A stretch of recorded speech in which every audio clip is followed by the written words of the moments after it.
Hi there! Earlier we had an unpacking video of a wild boar fang pendant slash neck knife. The item came from Kalinga province here in the Philippines, northern Luzon. Up there they call wild boar or baboy ramo as Alingu. So the wild boar fang pendant that we featured earlier is actually called Alingu Blade. Now the unpacking video didn't come out so well because of bad internet connection. We did the unpacking via live stream and it was quite choppy. So we'll just feature the blade all over again. By the way, I'm Jason Chancoco. I'm your host. This is Hagbayon channel. I am a college instructor, professor. I'm a writer. I'm also a rock musician, martial arts enthusiast, practitioner, blade builder and researcher, outdoors enthusiast, prepping and survivalism hobbyist, and of course I also practice it. So there, as we said, we had an unpacking video of a wild boar fang pendant slash neck knife called Alingu Blade from Kalinga. You see the Kalinga and the Cordillera tribes were widely unconquered by the Spaniards. Same is the case with our friends from Sulu in Mindanao, our Tausug tribesmen. As for the Ykalinga, their warriors were called Mingols. These warriors were engaged in headhunting or Kayaw, and they would use the bones and skulls of their enemies as fashion statement or as apparel and as materials for their swords, knives, and other weapons. They also loved wearing wild boar fang as necklace and would pass on to future generations said necklace, and they would call it as Bongor. This particular item is actually made in Lubuagan by Joel. Joel is a DSWD Sustainable Livelihood Program and Livelihood Assistance Grant beneficiary. So the item is here. So they included lace, very Cordilleran, and some accessories, something like this,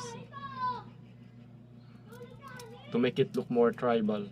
It's made of wild boar fang or alingu or tingu in Bicol, and this is actually a neck knife. If you loosen this one, this is actually the lock.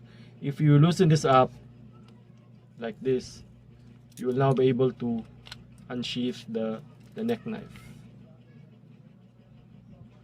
It's sharp enough to cut, but the blade or the edge is on this part here and not here. The edge is right here.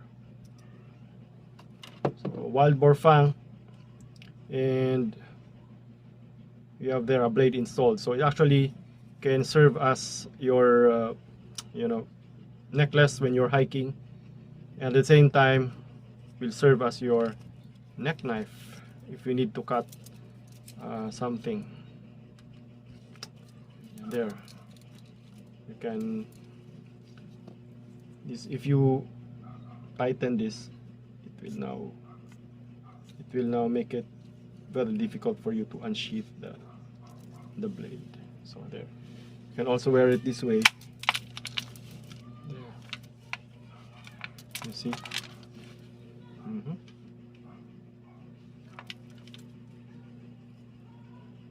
Another addition to my collection of well, I consider these things as a gimat. So here, I can show you some of my collections again for those who haven't watched my earlier, this is if you haven't watched my earlier video, so this is part of my collection as well. Wild boar fang, part of my research, field research at the countryside for my writing. So this is snake bone, can be used as material for necklaces. Carabao fang, carabao tooth, also another wild boar fang. I have yet to remove this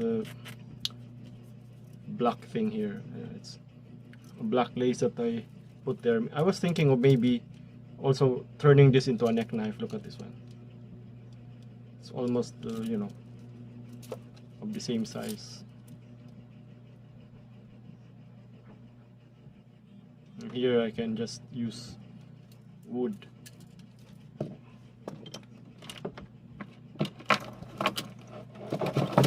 Some more. Okay. Bullet pendant. This one made of World War II slug, machine gun slug. This one is made of snake bone as well, with slug given to me by a Cimarron friend. So there, here's your Kalinga pendant, Kalinga neck knife called Alingu. If you want something like this, you may want to contact Cris Guiral of DSWD. Cris spelled as C-R-I-S, Guiral as G-U-I-R-A-L. Thank you, Cris, for the information about this blade and for sending one to me, helping out. Thanks for helping the blacksmiths there at Kalinga. I hope DSWD would also help local blacksmiths here in Bicol. Alright, Jason here for the Hagbayon channel. This channel is devoted to current events, literature, rock music, outdoors, prepping, survivalism, blade culture. Remember, the pen is mightier with a sword.